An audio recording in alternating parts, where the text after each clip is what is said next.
Haleluya, puji Tuhan. Salam sejahtera dalam kasih Tuhan kita Yesus Kristus. Selamat kita bertemu kembali di dalam ibadah doa 10 malam ini. Dan kita berdoa dan kita minta Roh Kudus terus berkarya dalam diri kita, mengingatkan kita tentang tugas dan panggilan kita melalui kuasa Roh-Nya yang terus berkarya dan terus bekerja dalam diri kita sekalian. Bapak, Ibu, dan Saudara yang dikasihi oleh Tuhan Yesus Kristus, mari kita siapkan hati kita untuk menerima kebenaran firman Tuhan. Dan sebelumnya mari kita naikkan satu pujian kita kepada Tuhan. Kita arahkan hati dan mata kita kepada Bapa, biar Dia berfirman bagi kita.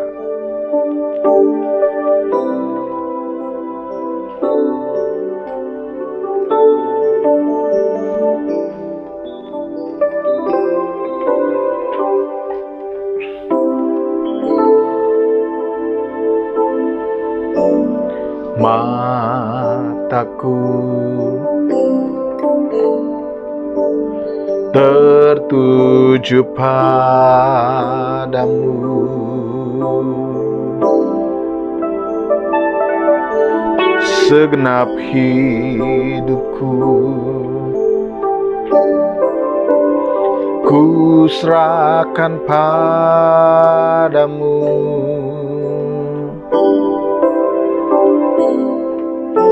Bimbing aku masuk rencanamu, untuk membesarkan kerajaanmu.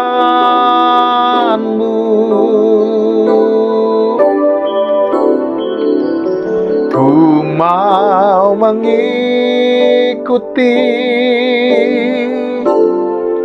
kehendak-Mu ya Bapa.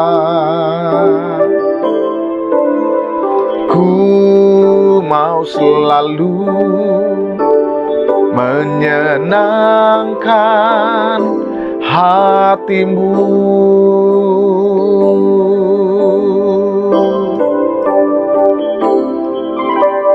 Mataku tertuju padamu, segenap hidupku ku serahkan padamu.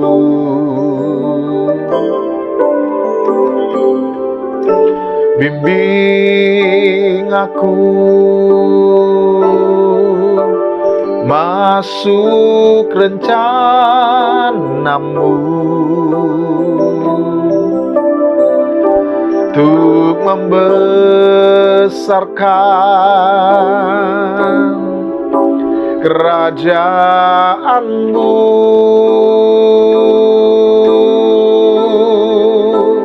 Ku mau mengikuti kehendak-Mu ya Bapa. Ku mau selalu menyenangkan hati-Mu.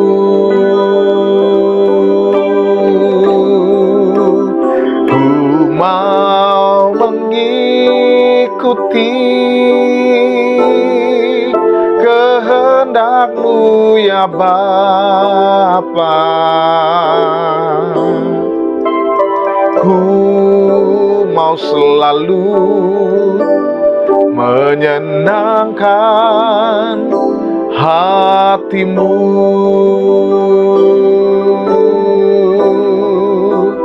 Ku mau selalu menyenangkan hati-Mu.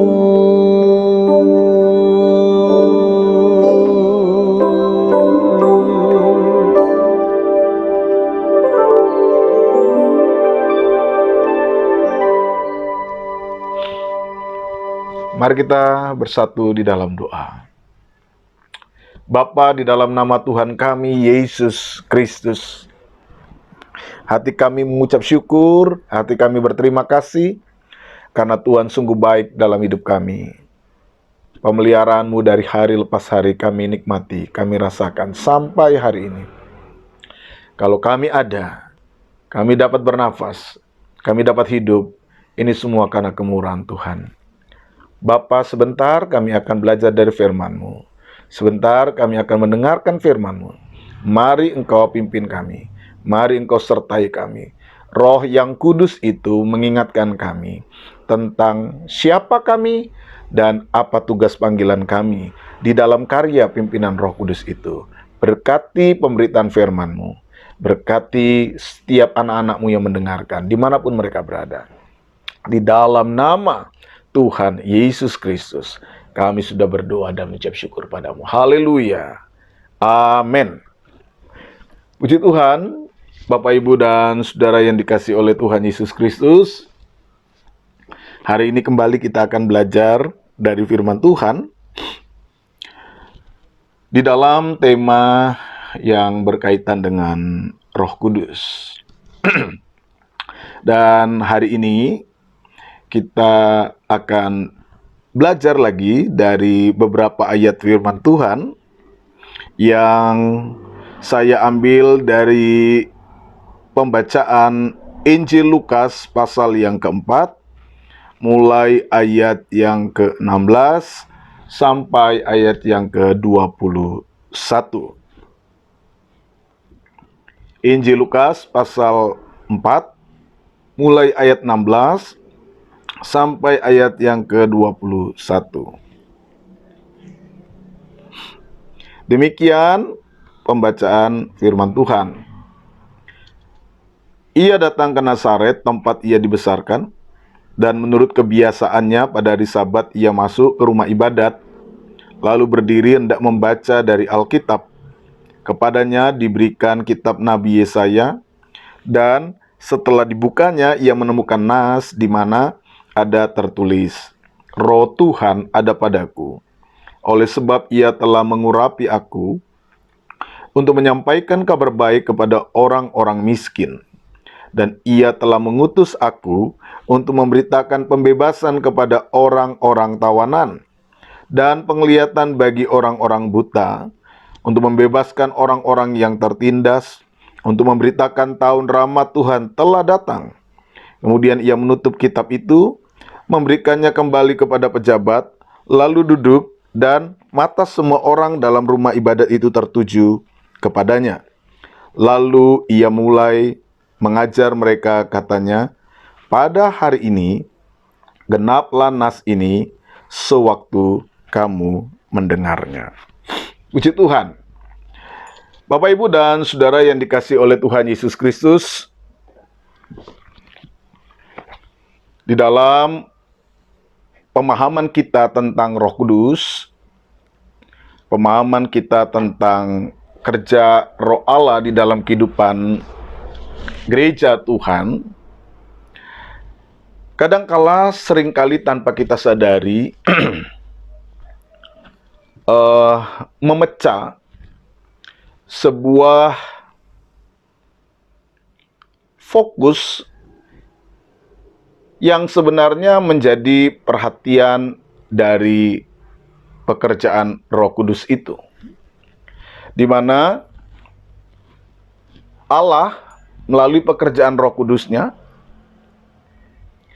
melihat kehidupan dunia di dalam sebuah satu kesatuan, baik itu secara personal maupun secara sosial atau komunal. Dua hal ini adalah satu kesatuan yang tidak bisa dipisahkan dari fokus Allah melalui Roh Kudus yang dikerjakan melalui para pelayanan nabi-nabi, para rasul, bahkan Tuhan Yesus sendiri. Ada satu pemahaman yang sangat holistik, baik personal maupun komunal. Namun dalam banyak hal, seringkali tanpa kita sadari, orang Kristen seringkali membangun sebuah jurang yang cukup lebar antara pemahaman personal dan komunal, antara kesalehan yang bersifat personal dan komunal. Dan ketika kita berbicara tentang Roh Kudus, seringkali kita hanya mengaitkan hal-hal yang berkaitan dengan Roh Kudus hanya pada sisi-sisi personal saja. Mengaitkan pekerjaan Roh Kudus hanya pada sisi-sisi individualistis. Kita hanya mengaitkan Roh Kudus dengan persoalan-persoalan yang berhubungan dengan kesalehan, hanya berkaitan dengan kesalehan pribadi, maksudnya berkaitan dengan spiritualitas pribadi, dan hal-hal yang sifatnya pribadi. Konsep keselamatan yang kita bangun juga hanya sebuah konsep keselamatan yang bersifat pribadi. Sehingga ketika Roh Kudus bekerja, berkarya, tekanannya hanya kepada persoalan pribadi saja. Saudara, memang tidak bisa dipungkiri ketika kita bicara Roh Kudus, kita bicara tentang personal-personal. Kita bicara tentang pribadi-pribadi yang ada di dalam jangkauan pekerjaan Roh Kudus itu, yaitu manusia-manusia. Sehingga kita bisa melihat di dalam Alkitab sendiri, begitu banyak ayat di dalam Injil Yohanes, di dalam surat-surat Paulus, yang menekankan pekerjaan Roh Kudus di dalam kehidupan seseorang, pekerjaan Roh Kudus yang memimpin hidup seseorang, pekerjaan Roh Kudus yang mengubah hidup seseorang, memperbarui seseorang, menghasilkan buah-buah kehidupan yang baik di dalam kehidupan seseorang. Memang, itu kita tidak bisa pungkiri. Tetapi seringkali justru, saudara, tanpa kita sadari, kita melupakan sebuah pembacaan yang lain di dalam rangka memahami karya Roh Kudus itu di dalam dunia. Nah, apakah memang Roh Kudus hanya bekerja dan berkarya di dalam sebuah konteks kehidupan pribadi saja? Apakah Roh Kudus hanya persoalan yang menyangkut pribadi saja? Nah, saudara, hal yang mungkin sangat disayangkan adalah justru ketika kesadaran orang tentang Roh Kudus, kebutuhan seseorang tentang Roh Kudus, itu hanya seringkali dipahami di dalam konteks individunya saja. Sehingga hal yang justru agak ironis di dalam setiap kehidupan orang-orang yang mengaku hidupnya dipimpin, dikuasai oleh Roh Kudus, adalah ketika dia menjauhkan diri dari sebuah sikap tanggung jawab dan kepedulian-kepedulian sosialnya. Nah, hal ini mungkin sangat disayangkan. Apakah memang Roh Kudus hanya bekerja dan hanya bekerja sampai pada persoalan personal semata? Bagaimana kemudian kita bisa melihat pemahaman tentang Roh Kudus di dalam aspek yang lebih luas?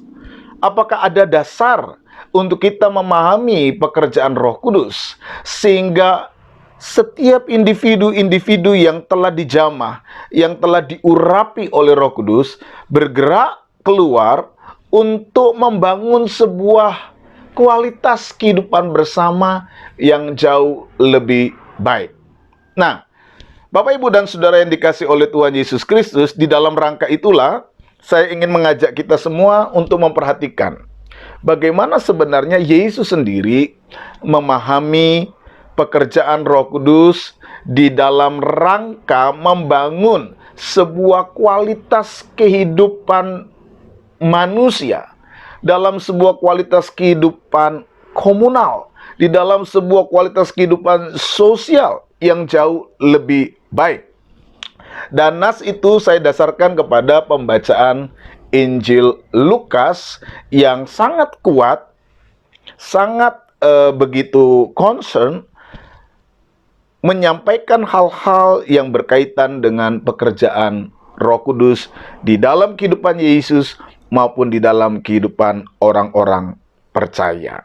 Nah, mari kita coba untuk memperhatikan dan melihat bagaimana sebenarnya karya Roh Kudus itu dipahami dalam diri Yesus dalam hubungan kehidupan kita, dalam kehidupan konteks yang lebih luas dari kehidupan pribadi kita, yaitu kehidupan komunal. Saudara, ayat yang kita baca ini di dalam Injil Lukas pasal 4, khususnya ayat 18-19, seringkali dipahami sebagai sebuah teks programatik dari Lukas. Sebuah teks yang dari sana kita dapat memahami maksud Lukas di dalam seluruh narasi tulisannya, baik yang ada di dalam Injil Lukas maupun di dalam kitab Kisah Para Rasul. Karena di dalam kedua kitab ini kita melihat adanya sebuah kesinambungan pemahaman Lukas, di mana kitab Kisah Para Rasul adalah sebuah kitab yang Lukas tunjukkan bagaimana gereja Tuhan mengambil sebuah pilihan sikap yang sama dengan Yesus yang digambarkan oleh Lukas di dalam Injilnya. Saudara yang dikasihi oleh Tuhan Yesus Kristus, terkait dengan persoalan bagaimana Yesus memahami pekerjaan Roh Kudus di dalam dirinya, di dalam rangka kita mencoba melihat perluasan karya Roh Kudus yang tidak hanya ada di dalam personal diri kita, tetapi juga menyangkut kehidupan sosial kita. Dan untuk sampai ke sana, maka kita perlu memahami narasi dari khotbah Yesus di Nazaret ini. Saudara, di dalam bagian ayat yang kita baca tadi, Lukas menceritakan bagaimana Yesus pada hari Sabat masuk ke dalam rumah ibadat, lalu kemudian dia membaca satu bagian dari ayat di dalam Alkitab yang pada waktu itu kebetulan kepadanya diberikan kitab Nabi Yesaya. Dan Yesus membacakan sebuah kutipan yang dapat kita lihat ada di dalam kitab Yesaya pasal yang ke-61 ayat 1 sampai ayat yang kedua. Nah, untuk kemudian kita dapat memahami maksud Lukas di dalam menjelaskan tentang bagaimana kita perlu memahami karya Roh Kudus, maka kita perlu memahami, perlu mengerti bagaimana sebenarnya Lukas menjelaskan narasi khotbah Yesus yang mengutip kitab Yesaya pasal 61 ayat 1 sampai ayat yang kedua. Saudara yang dikasihi oleh Tuhan Yesus Kristus, Yesaya pasal 61 ayat 1 sampai ayat 2 adalah bagian kitab Yesaya yang berisi tentang nubuatan eskatologis. Nubuatan tentang pemulihan yang akan dikerjakan pada masa akhir. Dan itu ditulis di dalam Yesaya 61 ayat 1 dan 2. Nah, ketika Yesus membaca Yesaya 61 ayat 1 sampai 2 dan kemudian menutup pembacaan itu dengan kata-kata yang ada di dalam ayat 21 di mana dia berkata, "Pada hari ini genaplah nas ini sewaktu kamu mendengarnya." Maka Yesus ingin mengatakan, atau Lukas ingin mengatakan kepada para pembacanya, bahwa masa eskatologis itu sudah hadir, sudah tergenapi, sudah nyata. Kapan? Ketika Yesus membacakan teks dari Yesaya 61 ayat 1-2. Karena Yesus sendiri mengatakan, pada hari ini genaplah nas ini sewaktu kamu mendengarnya. Yesus sendiri memahami bahwa masa eskatologis yang disampaikan oleh Yesaya itu sebenarnya tergenapi ketika dia hadir. Dan secara eksplisit itu dinyatakannya pada waktu pertama kali ia masuk ke dalam khotbah, masuk ke dalam tempat ibadat di Nazaret, yang merupakan khotbah pertamanya menurut catatan Injil Lukas. Sehingga ketika dia mengatakan Yesaya 61 atau mengutip Yesaya 61, Yesus berkata bahwa nas itu sudah genap. Saudara, ketika kita memahami ini dalam perspektif penulis Lukas, maka kita pun dapat mengerti dan dapat memahami bagaimana sih sebenarnya kita harus memahami sebuah konsep dari pekerjaan roh, baik dari sisi waktu maupun dari sisi tujuan pekerjaan roh itu. Nah, dua hal ini yang akan kita perhatikan, yang akan kita bahas sebagai dasar bagaimana sebenarnya komunitas dari gereja yang dipimpin oleh Roh Kudus itu memainkan perannya tidak hanya dalam lingkup individu, tetapi keluar sampai di dalam konteks komunal, masyarakat di mana kita berada. Bapak, Ibu, dan Saudara yang dikasihi oleh Tuhan Yesus Kristus, dari pembacaan ini, Lukas ingin mengajak kita untuk melihat hal yang pertama, yang kemudian menjadi poin penting bagaimana kita memahami peran Roh Kudus di dalam diri Yesus, yang kemudian ingin kita pahami dari sisi waktu, yang kemudian dari sana kita kemudian dapat memahami bagaimana sih kita harus berperan. Bagaimana sih kehidupan gereja Tuhan yang katanya penuh dengan Roh Kudus itu harus memainkan perannya. Ketika kita melihat, saudara, hal ini dari sisi waktu, maka kita dapat memahami poin penting pertama yang harus kita pahami di sini, bahwa ketika kita berbicara tentang Roh Kudus, ketika kita berbicara tentang Roh Kudus, ketika kita bicara tentang Roh Kudus yang datang, yang hadir di dalam diri seseorang, atau ketika kita berbicara tentang pengurapan, maka sebenarnya kehadiran Roh Kudus di dalam pengurapan pada diri seseorang seharusnya mengingatkan setiap orang itu bahwa masa eskatologis itu telah datang. Atau ketika seseorang menyadari bahwa Roh Kudus itu telah hadir di dalam hidupnya, Lukas ingin menunjukkan bahwa kehadiran Roh Kudus itu harus dipahami bahwa masa eskatologis, masa di mana karya keselamatan Allah itu sudah hadir di dalam diri setiap orang yang dipimpin oleh Roh Kudus. Dengan kata lain, saudara, secara sederhana ingin disampaikan di dalam pemahaman yang pertama ini, kalau orang itu yakin bahwa Roh Kudus ada dalam dirinya, maka sebenarnya dia harus sadar bahwa ketika Roh Kudus hadir dalam dirinya, ia diajak untuk masuk kepada sebuah panggilan tugas karya keselamatan.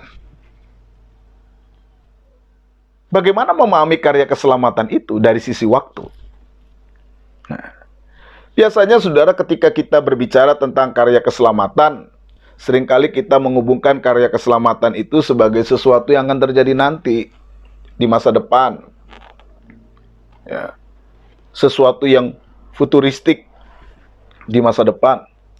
Tetapi di dalam ayat-ayat ini dan juga nanti di dalam kitab Kisah Para Rasul, saudara, Lukas ingin menekankan bahwa masa eskatologis, masa keselamatan itu sudah tiba, sudah nyata, sudah datang. Setiap anak Tuhan yang hidup penuh Roh Kudus, gereja Tuhan yang penuh Roh Kudus, seharusnya sadar bahwa masa itu telah datang, telah tiba. Karena itu, dia perlu mengarahkan matanya, hatinya, pikirannya, fokusnya untuk tidak hanya sekedar bicara tentang keselamatan di masa depan, tetapi juga mulai masuk terlibat dalam karya keselamatan pada hari ini. Ketika Yesus berkata, genaplah nas ini sewaktu kamu mendengarnya, Yesus ingin menekankan karya eskatologis itu, karya keselamatan pada masa eskatologis itu sudah hadir, sudah nyata. Akhir zaman itu telah tiba. Masa pemulihan itu telah tiba. Jadi ketika kita berbicara tentang Roh Kudus yang merupakan tanda dari akhir zaman, Roh Kudus yang adalah tanda masa eskatologis, maka itu kita berarti berbicara tentang karya keselamatan.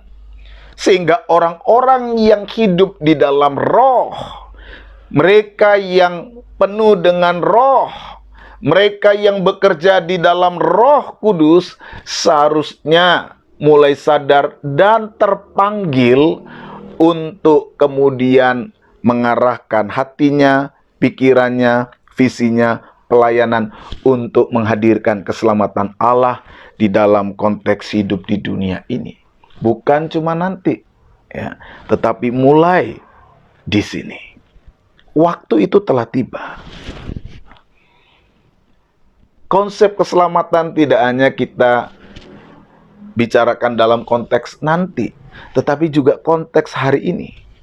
Karena kata keselamatan itu memiliki aspek yang luas. Ya. Kata keselamatan yang terkandung dalam kata shalom itu memiliki aspek yang luas, holistik, penuh. Bukan hanya persoalan yang berkaitan dengan spiritual, keselamatan rohani saja, tetapi hal-hal yang berkaitan dengan keselamatan dunia ini, kesejahteraan dunia ini, damai sejahtera dunia ini, kehidupan masyarakat bersama di sini. Dan Lukas sangat kuat menekankan tentang eskatologi yang bersifat kekinian. Ya. Lukas bicara banyak sekali tentang persoalan penggenapan, sesuatu yang terjadi, sesuatu yang sudah terjadi, dan kemudian harus diberi perhatian. Jadi, melalui ayat 21 itu, Yesus ingin menegaskan bahwa kehadirannya di dalam pimpinan Roh Kudus sedang menggenapkan janji nubuatan yang disampaikan oleh kitab Yesaya. Dan itu berarti, saudara, pemahaman dalam ayat ini seharusnya menggerakkan kehidupan kita orang-orang Kristen yang hidup di dalam Roh Kudus untuk juga mulai mengarahkan perhatian kita ke arah di mana Yesus juga mengarahkan perhatiannya. Dalam konteks kekinian, masa itu telah tiba. Dan ketika kita menjadi umat Tuhan yang hidup di dalam Roh Kudus, maka kita perlu sadar, ketika Roh Kudus ada dalam diri kita, Dia mengubah hidup kita, Dia memurnikan hidup kita, maka itu juga sekaligus adalah sebuah panggilan untuk keluar, menghadirkan karya keselamatan di muka bumi ini. Ini yang pertama, saudara. Jadi dari sisi waktu kita diajak untuk memahami bahwa kehadiran Roh Kudus pada masa eskatologis yang diwujudkan dalam karya pelayanan Yesus memanggil kita untuk sadar bahwa ketika kita juga dipenuhkan Roh Kudus, maka kita juga punya panggilan yang sama untuk melayani di dalam konteks kekinian, konteks hari ini, ya. Keselamatan pada masa kini. Jangan nunggu nanti. Saudara dipanggil Tuhan untuk mengerjakannya pada konteks hari ini. Ini yang pertama.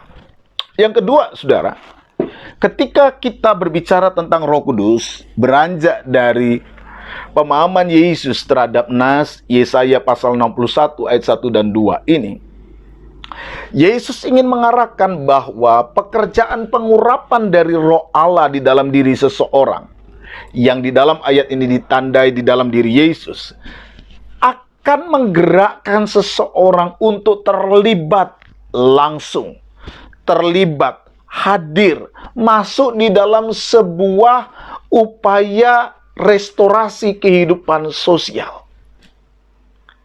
Ayat itu jelas mengatakan demikian, bahwa ketika Roh Tuhan ada di dalam diri seseorang, dalam diri Yesus, Roh Tuhan mengurapi Yesus, maka Roh Tuhan yang mengurapi Yesus itu menggerakkan untuk menyampaikan kabar baik kepada orang miskin. Ia telah mengutus Yesus untuk memberitakan pembebasan kepada orang-orang tawanan, penglihatan bagi orang-orang buta, membebaskan orang-orang tertindas, dan memberitakan tahun rahmat Tuhan telah datang.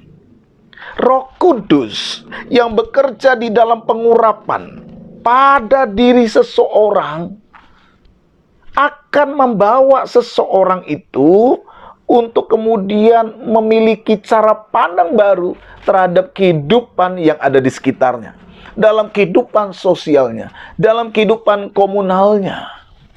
Roh Kudus yang mengubah, yang mengarahkan seseorang pada karya keselamatan itu akan membawa, akan memberdayakan seseorang untuk peduli, untuk membangun sebuah kehidupan sosial yang lebih baik ketika dia tahu bahwa kehidupan di mana ia berada, situasi komunal, kehidupan sosial di mana ia berada, sedang ada di dalam kekacauan.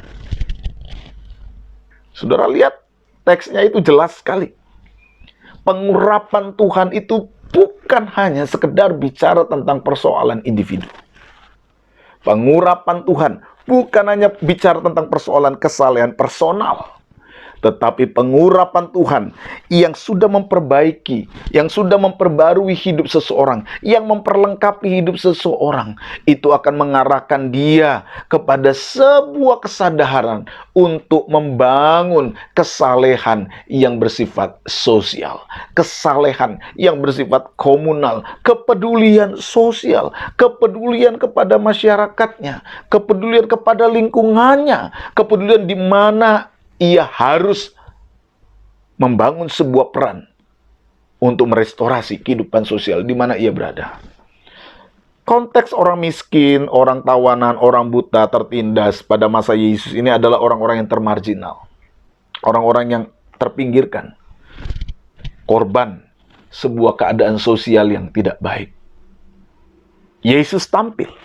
Yesus sebagai pribadi yang penuh dengan Roh Kudus tidak kemudian menyingkirkan dirinya dari lingkungan sosial itu karena dia sibuk dengan kesalehan personalnya. Tidak.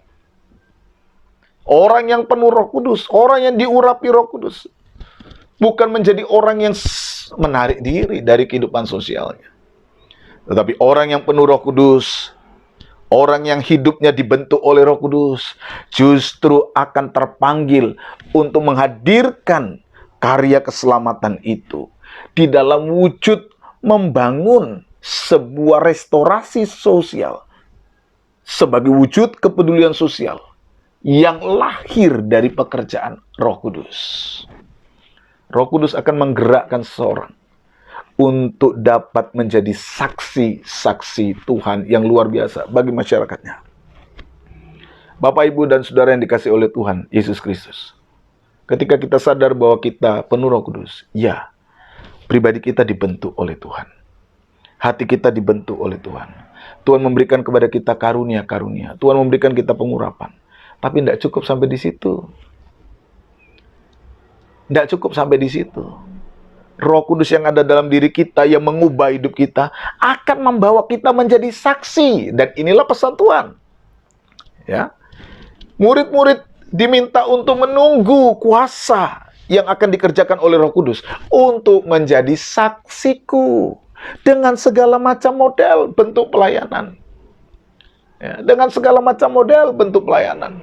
Namun pelayanan itu tidak hanya berfokus kepada diri sendiri atau berfokus kepada kelompok kita sendiri, tetapi keluar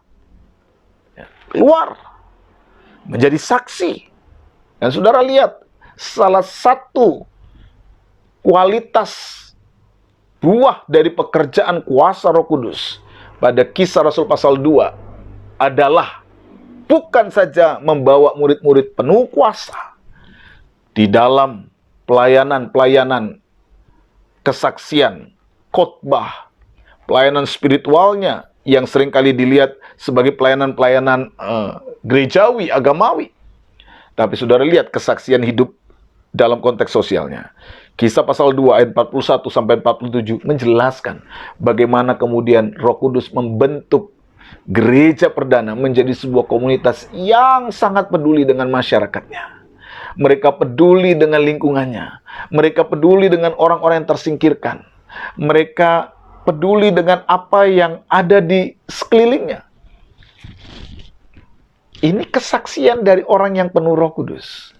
Ini kehidupan gereja dari mereka yang penuh dengan Roh Kudus. Saudara, kita perlu sadar akan ini. Dan kita perlu mengenal ciri dari pekerjaan Roh Kudus. Ya. Lukas yang terkenal dengan pekerjaan. Lukas yang terkenal dengan teologi Roh Kudusnya. Tidak mengembangkan dan tidak hanya sekedar membawa orang kepada sebuah kesalehan personal. Tetapi di dalam jangka panjang, kesalehan personal itu akan menjadi sebuah bentuk kesalehan sosial. Kesalehan komunal. Di mana Roh Kudus yang mengurapi mereka, memampukan mereka untuk menjadi kabar baik bagi mereka yang miskin, memberikan pembebasan, membebaskan mereka yang tertindas, menghadirkan, memberitakan tahun rahmat Tuhan. Ada sebuah perubahan sosial yang terjadi di dalam masyarakatnya. Saudara, hari-hari ini, kehidupan kita di negara kita sedang mengalami sebuah gejolak sosial. Dampak yang diakibatkan oleh situasi pandemik COVID-19 ini sangat luas dan sangat-sangat memberi dampak yang tidak baik di dalam kualitas kehidupan orang-orang yang mungkin banyak di sekitar kita.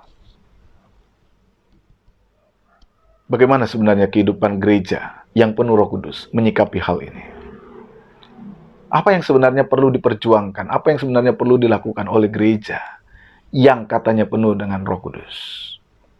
Saudara, di samping melaksanakan seluruh peran-peran kehidupan pelayanan yang lain, hari ini saya ingin mengajak saudara untuk melihat bagaimana Yesus sendiri memahami pekerjaan Roh Kudus dalam dirinya. Yang pertama tadi kita lihat dari sisi waktu. Ketika kita sadar bahwa Roh Kudus ada dalam diri kita, maka sebenarnya kita diajak untuk memiliki fokus untuk menghadirkan sebuah karya keselamatan Allah dalam konteks hari ini. Yang kedua, ketika kita sadar bahwa Roh Kudus ada dalam diri kita, kita terpanggil untuk mewujudkan karya keselamatan yang ada dalam cakupan konteks hari ini dalam wujud bentuk-bentuk pelayanan yang bergerak keluar dari diri kita atau menjangkau sebuah komunitas, konteks komunal di mana kita berada.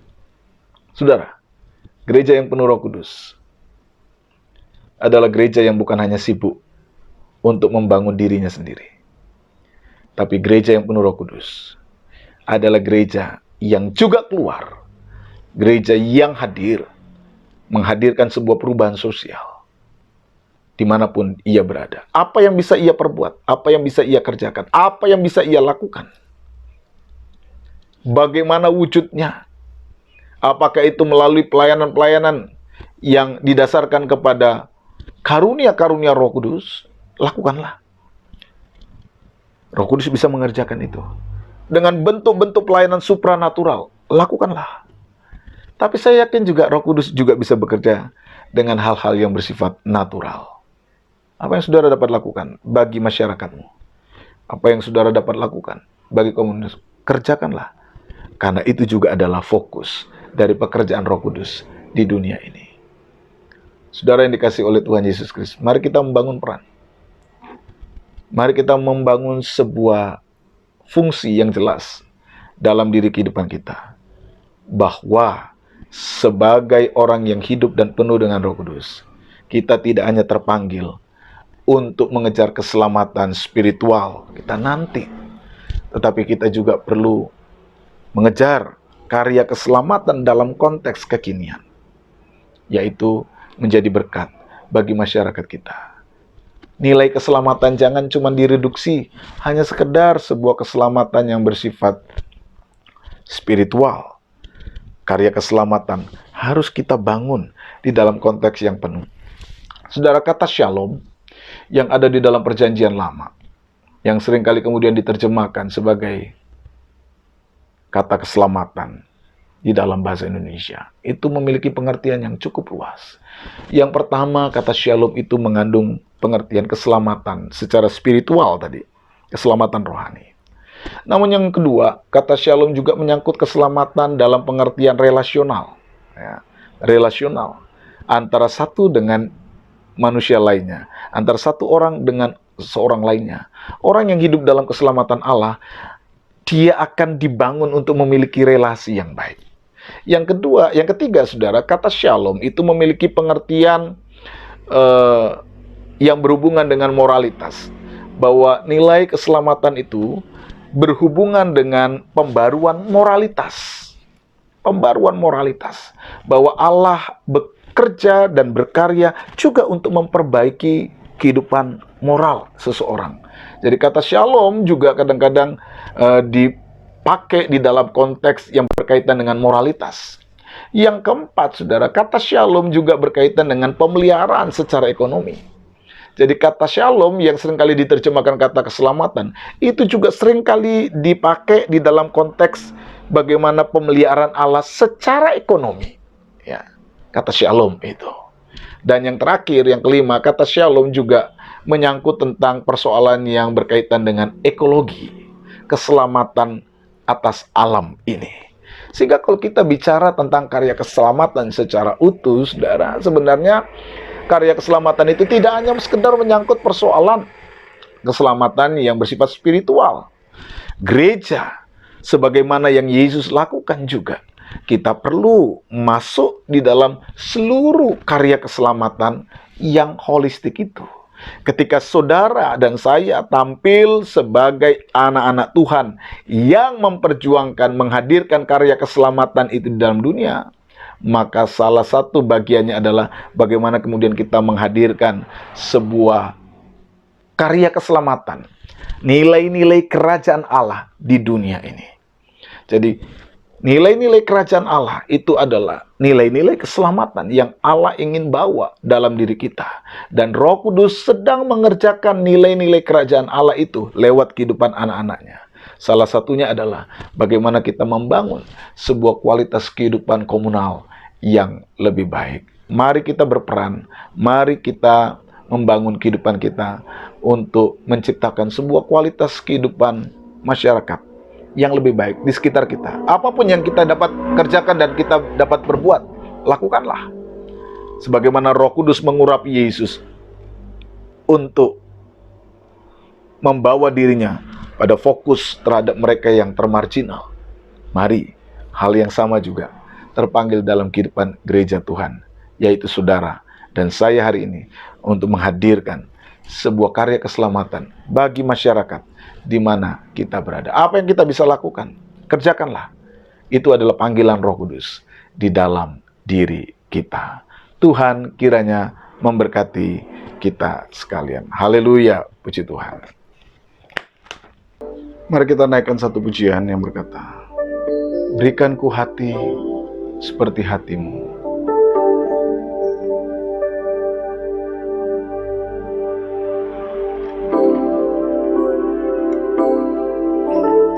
Berikan ku hati seperti hatimu, yang penuh dengan belas kasihan.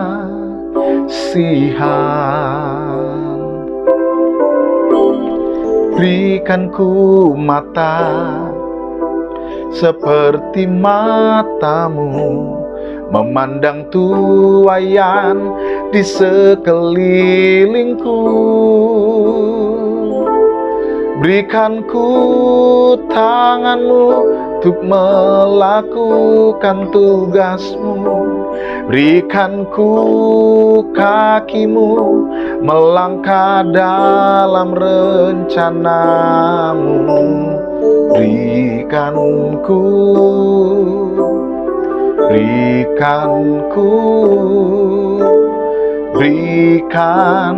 hatimu.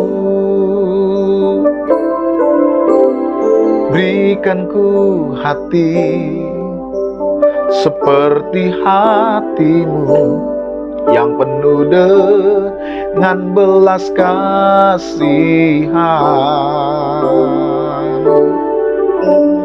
Berikan ku mata seperti matamu, memandang tuaian di sekelilingku. Berikan ku tanganmu untuk melakukan tugasmu. Berikan ku kakimu melangkah dalam rencanamu. Berikan ku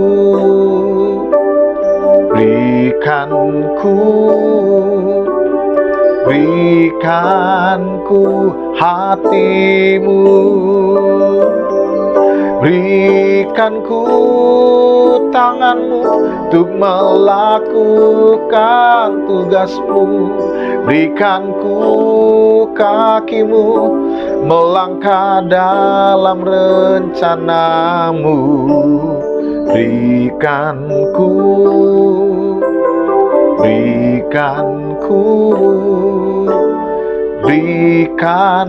hatimu.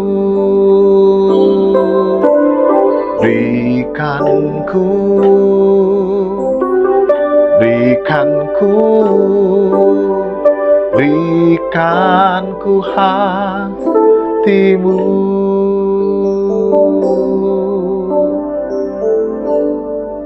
Mari kita berdoa. Bapa, di dalam nama Yesus, kami sudah mendengar firman-Mu, dan kami tahu bahwa Roh-Mu sedang bekerja di tengah-tengah kehidupan kami sekalian.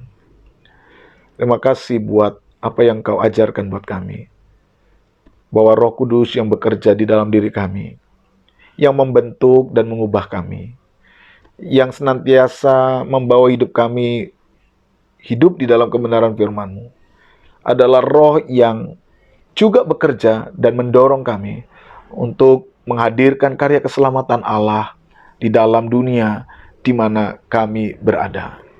Bapa, teguhkan firman-Mu. Bapa, kuatkan kami. Bapa, mampukan kami untuk dapat mengerti firman-Mu.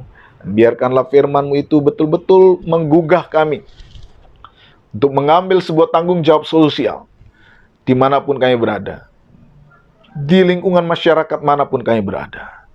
Tuhan, jadikan kami saksi-Mu untuk kemuliaan bagi nama-Mu. Biarkanlah Kristus dimuliakan, biarkanlah Kristus ditinggikan, karena Roh Kudus ingin bekerja dan berkarya di dalam kehidupan kami semua. Mampukan kami untuk dapat melaksanakan panggilan pelayanan kami, sebesar apapun, sekecil mungkin apapun yang dapat kami perbuat. Kami percaya, kami mau melakukannya, karena inilah dorongan yang Roh Kudus kerjakan dalam kehidupan kami sekalian. Berkati kami, kuatkan kami, teguhkan kami, mampukan kami. Berkatilah kehidupan anak-anak-Mu dimanapun mereka berada. Karya Tuhan bekerja, karya Tuhan berkarya atas mereka, dan memampukan mereka untuk dapat menjadi saksi-Mu. Kami berdoa buat bangsa dan negara kami. Kiranya Tuhan sendiri yang bekerja dan berkarya atas kami. Tuhan sendiri yang memampukan dan memimpin bangsa kami, supaya bangsa kami juga boleh keluar dari berbagai situasi ini. Kami mau bekerja bersama-sama untuk menghadirkan kemuliaan Tuhan, keselamatan bagi bangsa kami. Kami sebentar akan menutup pemberitaan firman-Mu. Karena itu turunkanlah tangan berkat-Mu bagi kami sekalian. Saudaraku yang terkasih, terimalah berkat Tuhan. Kiranya anugerah damai sejahtera dari Tuhan Yesus Kristus, kasih Allah Bapa dalam persekutuan Roh Kudus, kiranya menyertai memberkati kita sekalian hari ini sampai selama-lamanya dalam berkat nama Tuhan Yesus Kristus. Haleluya. Amin. Puji Tuhan. Tuhan memberkati Bapak, Ibu, dan saudara sekalian. Jadilah saksi Kristus di dalam pimpinan Roh Kudus. Haleluya, haleluya.